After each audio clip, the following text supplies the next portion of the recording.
Reprise du débat, le député de Western Arctic. Merci, Monsieur le Président. Je vais partager mon temps avec le député de Sherbrooke. Monsieur le Président,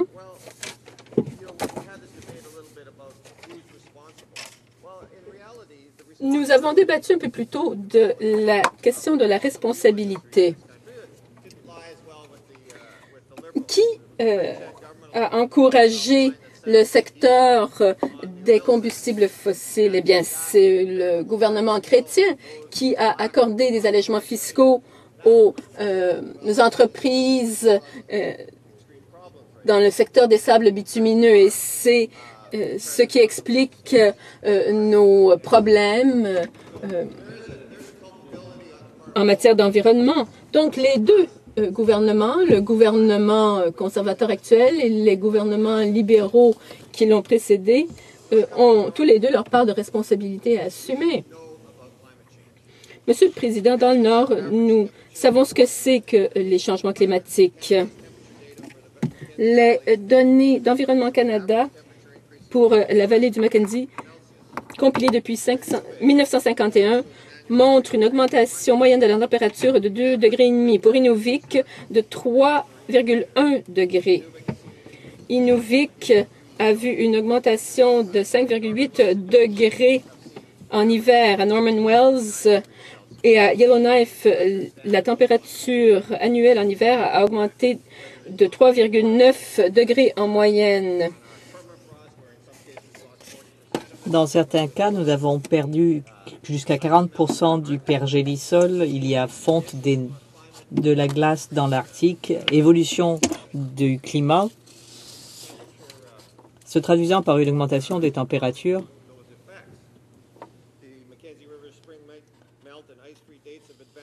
L'époque où de la fonte de printemps du fleuve Mackenzie est maintenant 20 jours plus tôt qu'à la fin du 19e siècle.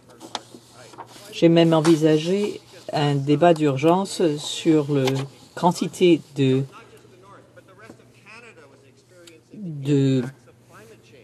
glace marine l'été dans l'Arctique. Pourquoi? Parce que les choses changent rapidement. Et avant même qu'il y ait une augmentation générale de 2 degrés de la température planétaire, nous allons connaître des répercussions marquées. Il y a des sécheresses.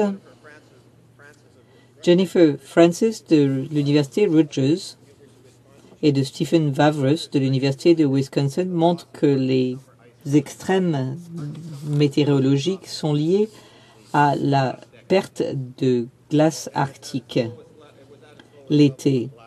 Ce mois-ci, la glace marine est passée à son niveau le plus bas de mémoire d'homme, avec le record préalable était en 2007. Cela se traduit par une augmentation de la chaleur et les phénomènes météorologiques parcourent le nord de l'Amérique. Il y a des événements climatiques graves et de grosses amplitudes comme la tempête Sandy sur la côte de New York. Je ne vais pas me pencher sur les raisons détaillées de ces phénomènes. Vous pouvez vous pencher consulter des sites web à ce sujet, mais c'est une question qui touche tous les Canadiens.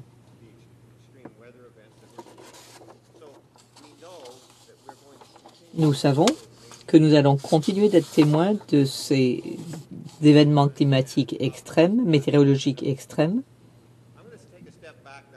Laissez-moi revenir un peu en arrière et voir comment nous devrions lutter contre le phénomène.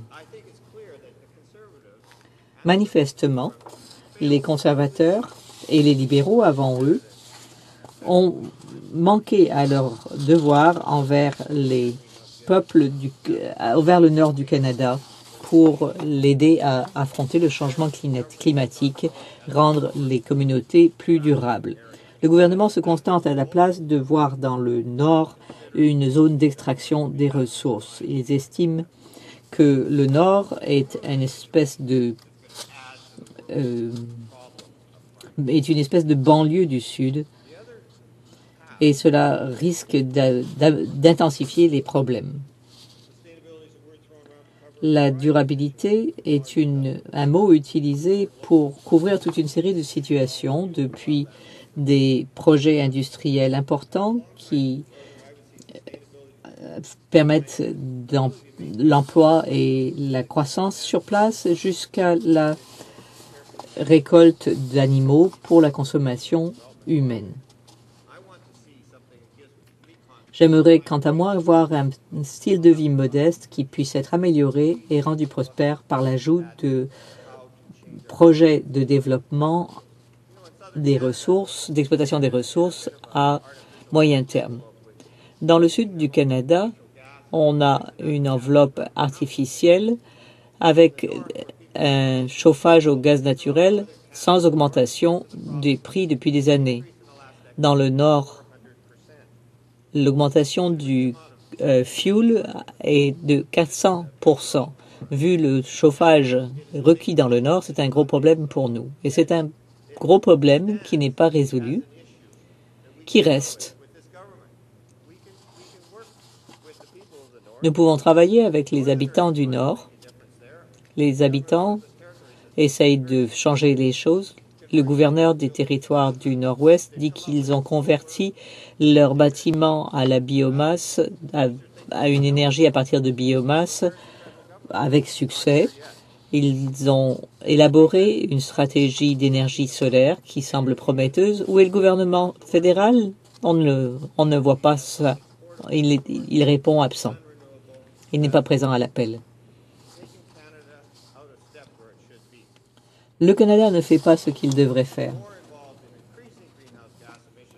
Nous avons une augmentation des gaz à effet de serre à l'échelle planétaire.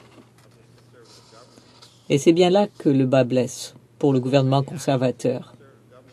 Quelles ont été les actions des gouvernements conservateurs quand il s'agit d'influencer le monde en matière de changement climatique? Le gouvernement conservateur s'est retiré du Comité des Nations Unies luttant contre la désertification, qui est pourtant un résultat palpable du changement climatique, du réchauffement climatique. À la Chambre, ils ont refusé un débat sur les systèmes météorologiques. On s'est retiré aussi du du Conseil de l'Arctique. Non, le gouvernement reste dans le Conseil de l'Arctique, mais quand il en assume la présidence, veut parler simplement d'exploitation des ressources plutôt que de changement climatique. Nous nous sommes retirés de Kyoto. Nous avons baissé les bras. Après avoir pourtant ratifié un accord qui aurait pu amener le reste du monde à réduire ses émissions de gaz à effet de serre. Or, il est impératif que les pays travaillent de concert sur cette question. Nous avons un nouveau président aux États-Unis qui est plus ouvert à la lutte contre le réchauffement climatique. Quels sont nos efforts? Eh bien, nous nous efforçons de vendre du pétrole avec un profil de production de gaz à effet de serre important.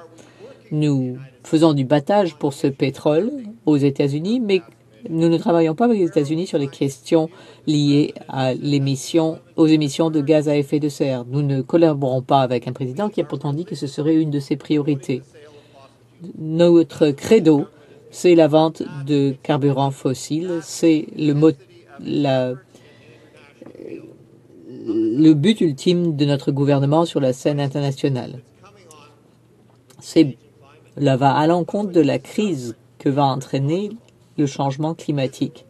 On ne peut pas dire que notre gouvernement soit responsable. Il faut que le gouvernement comprenne que la question du changement climatique